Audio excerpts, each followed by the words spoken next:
పూలు పరిచినట్టుగా ఎంత బాగున్నాయండి. ఈ ఆరెంజ్ కలర్లో బోగన్విలియా కాగితం పూలు. చిన్న పాట్ అండి, ఇది పెద్ద పాటు కాదు. ఇంకా నాకు ఈ పిల్లర్ అది అడ్డొచ్చేసి పూర్తిగా తీయడానికి అవ్వట్లేదండి. అటుపక్క ఇటుపక్క కింద నుంచి చూస్తే అండి భలే కనిపిస్తుంది.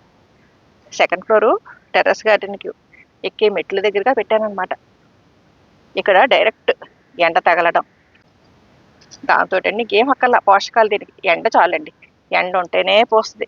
నీళ్లు కూడా ఎక్కువ వేసేయకూడదు, అలాగే ఎక్కువ పోషకాలు కూడా ఇచ్చేయకూడదండి.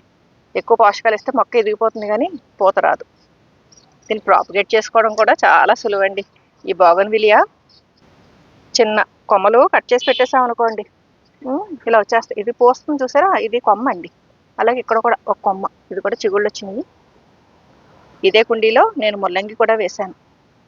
అంటే దీనికి వేసే నీళ్ళే కొంచెం తక్కువ, ఆ నీళ్ళకి మళ్ళీ పోటీగా ఈ ముల్లంగి అంటే కాంపిటీషన్ అనమాట. ఆ కాంపిటీషన్ మధ్యలో కూడా చక్కగా పోస్తుంది. ఇలాగా మనం ఎక్కువ ఒత్తిడి తేవాలండి. అంటే ఎక్కువ నీళ్లు పోసేయకుండా ఆకలికి మార్చాలి కొంచెం. అలాగే ఎక్కువ నీళ్లు పోసేయకూడదండి, ఎక్కువ ఆహారం ఇచ్చేయకూడదు. అప్పుడే బోగన్విలియా చక్కగా పోస్తుందండి.